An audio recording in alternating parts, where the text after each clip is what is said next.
Assalamualaikum warahmatullahi wabarakatuh. Ada sebuah pertanyaan bahwa sebenarnya apa tujuan daripada hukum. Tetapi sebelum saya menjelaskan tentang tujuan daripada hukum, kita harus tahu apa itu hukum. Hukum adalah suatu ketetapan ataupun suatu aturan yang di dalam hukum ini ada namanya hukum yang qot'i ya. Qot'i itu artinya hukum ketetapan yang diberikan oleh Allah Subhanahu wa taala, Tuhan yang Maha Esa, kepada umat manusia.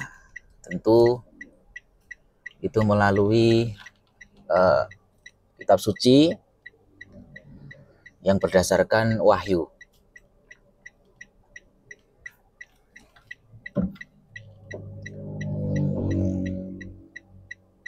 Kemudian ada hukum yang melalui kesepakatan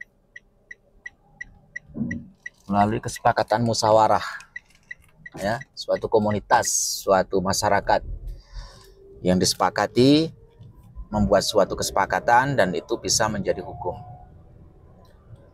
Maka berbeda negara tentu berbeda hukum, karena hukum itu digali sebelum ditetapkan, sebelum dijadikan sebagai sebuah aturan, tentu melalui beberapa kajian-kajian dari segi historis, sosiologis, dan juga karakteristik dari masyarakat yang nantinya akan menjadi objek hukum. Kemudian bedanya apa? Hukum Tuhan dengan hukum manusia. Hukum Tuhan adalah bukan ideologi, tetapi itu syariah. Yang namanya syariat atau hukum yang ditetapkan oleh Allah Subhanahu wa taala, yang pasti benar, tidak mungkin salah. Sedangkan hukum manusia itu namanya ideologi, ya. Makanya Indonesia ini, negara kita ini negara yang memiliki dasar negara berdasarkan Pancasila, ya. Itu berarti kan berdasarkan ideologi. Sudah disepakati dulu founding fathers atau pendiri bangsa ini telah membuat kesepakatan untuk membuat negara ini dengan berdasarkan Pancasila. Ideologi belum tentu benar, tetapi bisa dikatakan itu benar sesuai dengan komunitas ataupun masyarakat sebagai objek hukum. Pancasila sangat ideal dan mungkin tepat sekali untuk dasar negara Republik Indonesia, tetapi belum tentu cocok untuk bangsa lain. Sedangkan hukum-hukum Tuhan itu akan selalu pas, ya, akan selalu tepat dan bisa digunakan di seluruh dunia, negara apapun, negara manapun. Begitu. Kemudian di dalam hukum itu ada istilah, kenapa harus ada hukum? Hukum itu ada lafdzul hukmi atau yang dinamakan sebagai teks hukum, ya. Ya, seperti undang-undang lah. Ya, kalau ayat suci ya Al-Quran, hadis. Kemudian ada lafdzul hukmi itu bentuk teks hukumnya, aturannya, ketetapannya. Kemudian ada maqasidul hukmi atau maqasidus syariah, yaitu maqasid adalah tujuan daripada hukum. Kenapa harus ada hukum dan tujuannya untuk apa? Kemudian yang terakhir adalah hikmatul hukmi, hikmah daripada hukum. Setelah tadi sedikit menyinggung pengertian tentang masalah apa itu takrif atau pengertian hukum, kemudian maqasidul hukmi, tujuan hukum untuk apa? Tujuan adanya hukum adalah untuk menciptakan ketertiban, ya, untuk menciptakan ketertiban, aturan biar hidup itu teratur. Bahwa hidup ini perlu aturan, ya, tidak bebas seperti hewan. Itulah bedanya manusia dengan hewan. Ya, kita ini sebenarnya hewan karena al-hayawanu natik. Ya kan, al-hayawan itu kan ada al-hayawanu natik, ada yang al-hayawanu ghairu natik. Ya, al-hayawanu natik adalah kita. Kita ini jenis hayawan yang bisa berpikir, yang bisa berucap dan berpikir, ya, bukan berucap saja tapi juga berpikir, punya akal pikiran. Yang kedua ghairu natik, ya seperti binatang itu. Jadi tidak bisa berpikir, maka hidupnya nggak bisa diatur. Itu maqasidul hukmi, tujuan daripada hukum. Kemudian objek hukumnya manusia sebagai makhluk yang diatur oleh hukum itu sendiri, sasaran hukum itu.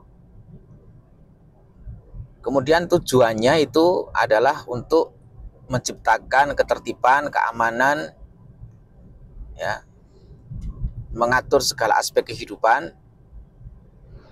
Ya. Kemudian hikmah hukum, hikmatul hukmi atau hikmatul syariah. Hikmah daripada hukum itu apa?